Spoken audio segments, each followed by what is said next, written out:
we're going to talk about, you know, being tempted by the spiritual demon Satan. And we're going to go to the best example, which is our big brother Yahushua. This is Matthew the 4th chapter. I'm going to start from the top. It says, Matthew chapter 4 verse 1. Then was Yahushua led up of the Spirit into the wilderness to be tempted of the devil. And off back, man, that opening verse, it tells you that Yahushua was led up by the Spirit to the wilderness. And so everything was ordained by the Most High Power. And see what it's like, hey, when you read these scriptures, man, you gotta be in the spirit, you gotta be passionate about these scriptures, man. Just like this one dude when I first came into the truth, when he was reading the scriptures, nah, man, even when you walk down the highways and hedges, man, you gotta have that, you gotta be in the spirit, man. That's what sometimes the elders say, hey, read that again and read it slow. That's right. That's right. The race is not given to the swift, man. As long as you finish the course, it really doesn't matter. You finish, right? Some brothers a little longer, some brothers a little shorter. That's right. You know, just like in the military, we had to run that mile, right? You got that we had to run 2 miles in the military, man. You know what I'm saying? Some people came in, 12 minutes. Some of them came in 15. They still made it in that time limit, though, which was what? Before the doors of mercy shut. That's right. You know? Like in the military, you have to run 2 miles at a certain time pace. If you don't, you're going to fail. You know? So it's like if you don't get in the spirit and you people who watch the GMS, who has to be the elect through the spirit of prophecy, through this book, and through the spirit of Yahweh Shem Yahushua, the church, right? The house of David, right? Because it ain't coming out nowhere else. Elder King Marshall, Elder Yaquab, Abba Bivens, right? That's the order. That's the house of David right there, man. So if you ain't down with GMS, man, or trying to get down with GMS, all right, you are not going to be part of that elect, man. All right? You are not going to, nobody else gets spiritual, nobody else gets deep than GMS, man. Which GMS is just a name so people can find the truth, man. That's it. Once America gets your story, GMS ain't going to exist, man. All right? It's going to be all about Yahweh Shem Yahushua, the elect in Israel, man. You know? So like brother, you see, like you said, if you're not trying to get down with GMS, you just seen the elders out there, and they had them brothers from Zabak's camp came up there. Yep. I don't know if you seen that one. I seen the brothers out there. I ain't seen the brothers out of New York. Yeah, the brothers out they there. was on the streets, and the elders was preaching, and the people from Zabak's camp came out to see the elders speak, and they was fellowshipping or whatever, so to say. And eventually, really what that meant was they was paying homage, and they was showing that they learned under the tutelage of the elders of Great Millstone, because the elders of Great Millstone got the truth, and they were putting it out that even brothers amongst the box camp, they knew that Cornelius was an Israelite, but they were told not to teach that. And the only way they knew Cornelius was an Israelite, they learned that from the elders of Great Millstone. See that? This is back in Matthew chapter 4 verse 2. And when he had fasted 40 days and 40 nights. Let's start from the top again, huh? So like, this is Matthew chapter 4 verse 1. Then was Yahushua led up of the Spirit. See that? Led up the Spirit. So who let him up there? The Most High. Go ahead. Into the wilderness to be tempted of the devil. Right, to be tempted of the devil, man. Now a reason why he had to be tempted. Number one, because he had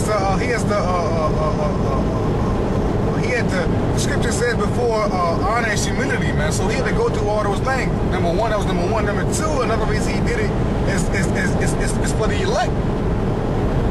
You know? Because something like that, well, we're getting tempted now, but it's going to come to a time and point where we're going to get tempted, you know?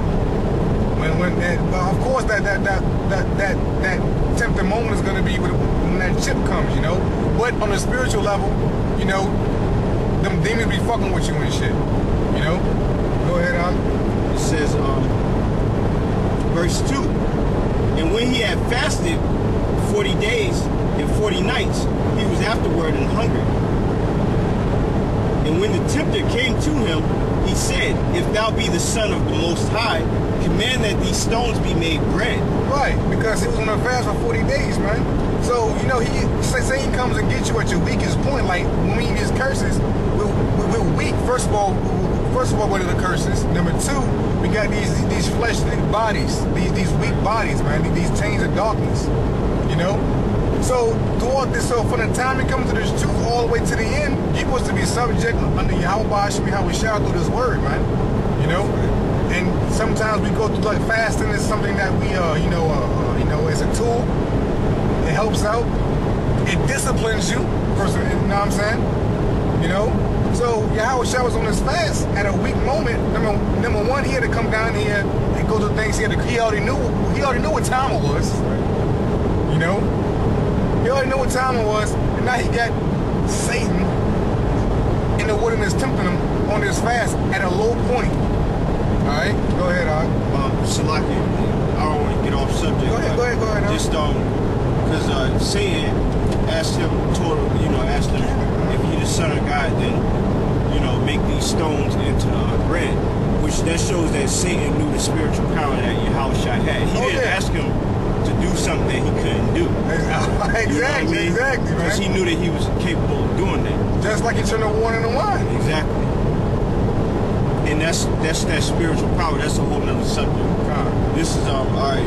Verse 4. It says, but he answered and said, it is written, man shall not live by bread alone. You see how you cut on with the scriptures?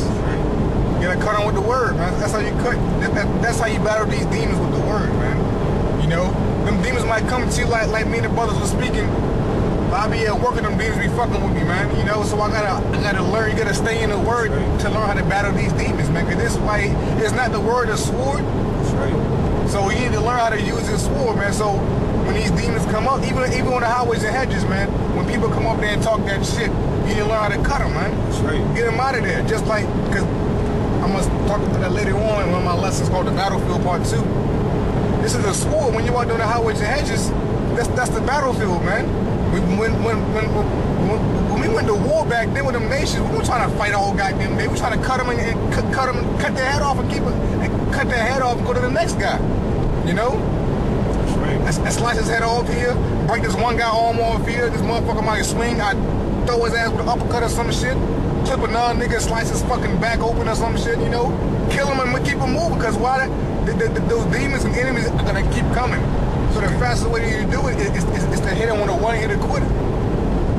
Okay, you might not need, okay, you might gotta hit him 5-6 times and all that, you know, but this is a sword, so when we out there, you need to learn how to use this sword. That's why a lot of people out there in the highways and hedges don't know what they're doing, man. They really don't know what they're doing. You know, I had to pray for them. I prayed for that, how the Most High make me to a swordman, you know what I'm saying? Just like at a rat battle, you have to come quick off the head, top of the dome with that stuff, man. But that's how we gotta be with these scriptures, man. That's right. You know, precept upon precept.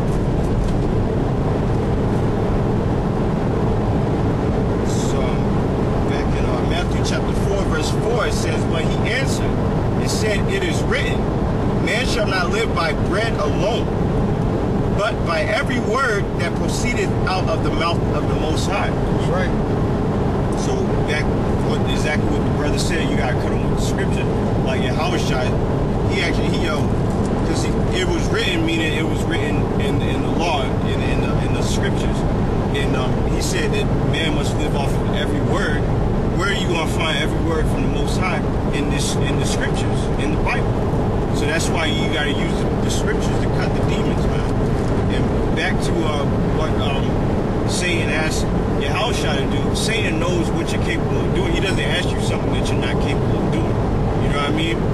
Because he knows he can read your power level, man. Just like with the Satans and stuff like that. Dragon Ball Z. Yeah, Satan know the demons. They know your power level, so they know what you're capable of doing, man. So they'll ask you to do things that's within your range of capability. Exactly, because they know your weakness, man. Exactly. You know what I'm saying? Like this demon keep fucking with me. Like I'm telling you, man. A lot of Akim really don't know what they get themselves into when it comes to this knowledge and these principalities, man. When you messing with Yahweh Hashem Yahweh painting this word, these principalities, these spirits, man. They really don't know what they get themselves into, man. I had a goddamn demon. I was working, a demon was fucking with me, and he told me that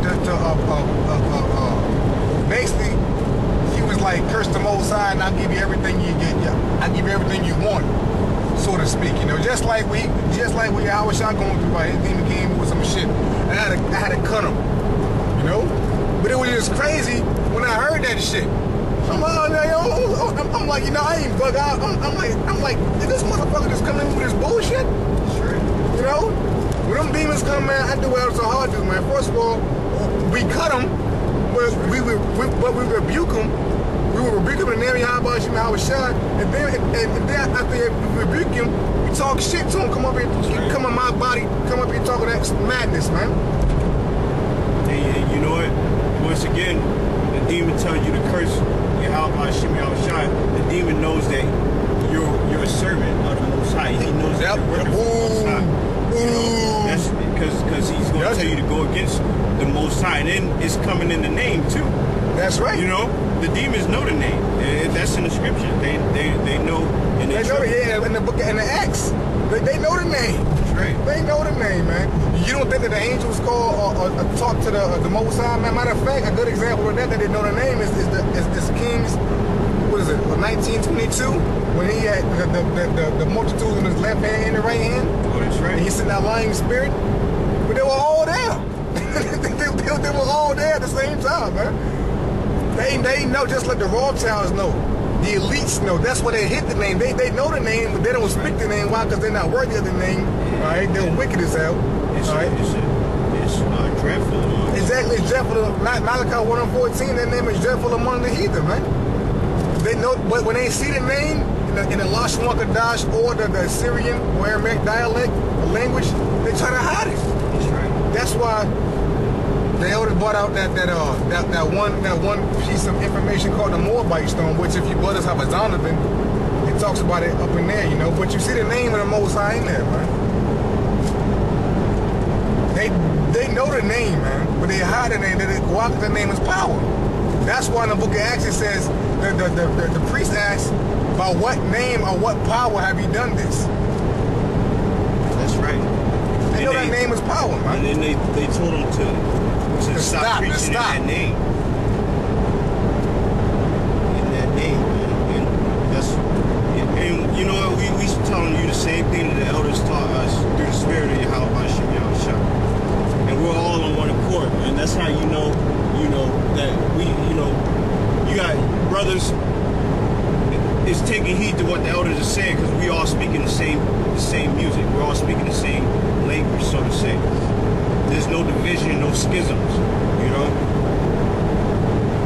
Yeah, no, man. People don't understand. It's like people don't understand when you have a demon. Like, people don't know the difference between if there's a demon on them and not a demon on them, or a demon on them and they don't even know about it.